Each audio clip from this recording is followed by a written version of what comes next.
गया कि प्रतिभावान बच्चे, यानी यहाँ पर बात हो रही है आपके गिफ्टेड बच्चों की बात हो रही है। किसकी बात हो रही है? गिफ्टेड बच्चों की, जिनका आईक्यू लेवल कितना होता है? इनका आईक्यू लेवल होता है आपका 140 प्लस का आईक्यू लेवल होता है। ठीक है, आप में से है कोई गिफ्टेड बच्चा? सारे कहेंगे मैं भी हूं, मैं भी हूं।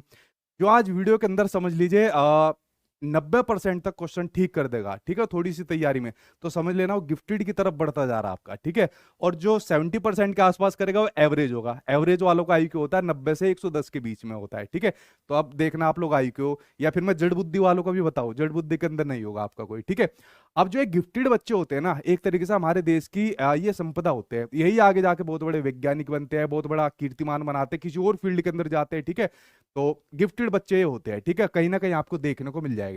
तो गिफ्टेड बच्चों को शिक्षित करने का जो अप्रोच है, उपागम है, जो उन्हें असामान्य रूप से तेज गति से पाठ्यचर्या यानी करिकुलम के माध्यम से आगे बढ़ाता है, वो क्या कहलाता है? बताइए। सामने आपकी स्क्रीन पर ऑप्शन दिए हुए, चलिए एक एक करके बात कर लेते हैं। पहला आपके सामने दिया हुआ है डिफरेंशिएटेड इंस्ट्रक्शन। देखिए, डिफरेंशिएटेड इंस्ट्रक्शन आज की डेट के अंदर बच्चों को टीच कराने का बढ़िया तरीका होता है। इसके अंदर क्या होता है? एक ऐसे प्रकार का इंस्ट्रक्शन, एक ऐसे प्रकार का निर्देश, एक ऐसे प्रकार की टीचिंग जो बच्चों की क्षमताओं के अकॉर्डिंग दी जाती है। मान लीजिए आप लोगों में से कुछ बच्चे गिफ्टेड भी होंगे, कुछ बच्चे एवरेज भी होंगे, कुछ जड़ बुद्धि के भी आपको होंगे।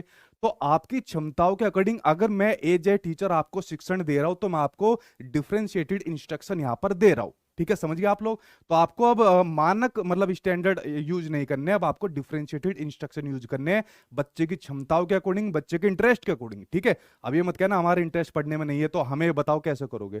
ऑनलाइन क्लास है, पढ़ना है तो पढ़ लो। ठीक है, देखिए अब दूसरी बात करते हैं एनरिचमेंट की। एनरिचमेंट भी आपका क्या होता है? संवर्धन, मतलब इसमें उनको बढ़ाने के लिए, प्रमोट करने के लिए क्या क्या चीज हम यूज कर सकते हैं। ठीक है, देखिए जो आपका गिफ्टेड बच्चा होता है ना, उसको थोड़ा सा ही मतलब हेल्प देने की जरूरत होती है। अगर मैं लेव वाइगोत्स्की की टर्म में बात करूं, स्कैफोल्डिंग देने की जरूरत होती है। ठीक है, और थोड़ा सा हिंट देते ही वो बच्चा सारी चीज अपने आप खुद से खुद करता चला जाता है। ठीक है, जैसा आपका वो था 3 इडियट मूवी के अंदर जो आमिर खान बने थे, रणछोड़ दास था क्या था? ठीक है, तो गिफ्टेड बच्चे थे आपके। ठीक है, तो ये भी आपका गिफ्टेड बच्चों के अंदर ही आता है। बट इसने कहा है उनकी जो तेज गति से पाठ्यचर्या के माध्यम से जो उन्हें आगे बढ़ाता है। आपने देखा होगा कुछ गिफ्टेड बच्चे ऐसे होते हैं जो पर्टिकुलर किसी क्लास में होते हैं, मान लीजिए फर्स्ट क्लास के अंदर होते हैं, बट टीचर को महसूस होता है यार ये तो बड़ा टैलेंटेड बच्चा है, सारी चीजें याद करके बैठा है, इनफैक्ट अगली क्लास की भी चीजें याद करके बैठा है, तो वो उसको प्रमोट कर देते हैं। मतलब जैसे फर्स्ट क्लास का बच्चा है तो उसको सेकंड क्लास में ना भेजकर सीधा थर्ड में कर देंगे, फोर्थ में भी कर देते हैं। जैसे क्रिस मूवी के अंदर जो पार्ट सेकंड आई थी, तो ऋतिक रोशन का जो लड़का ऋतिक रोशन ही बना था, उसको प्रमोट कर दिया था। ठीक है, क्योंकि वो 10th क्लास तक के न्यूमेरिकल सोल्व कर रहा था। तो इसको क्या काम करते हैं? एक्सिलरेट करते हैं। आप लोग गाड़ी पर एक्सिलेटर दबाते हो ना, ठीक है, तो इसको क्या काम करते हैं? त्वरण, गति देते हैं ऐसे बच्चों को, ताकि वो एक क्लास से अगली दूसरी क्लास में यहाँ पर प्रमोट हो जाता है।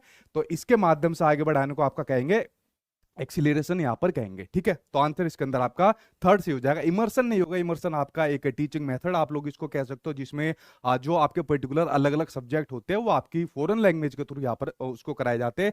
तो ये नहीं होगा, आपका थर्ड होगा। बाकी ये टाइप्स आपके गिफ्टेड स्टूडेंट से संबंधित है।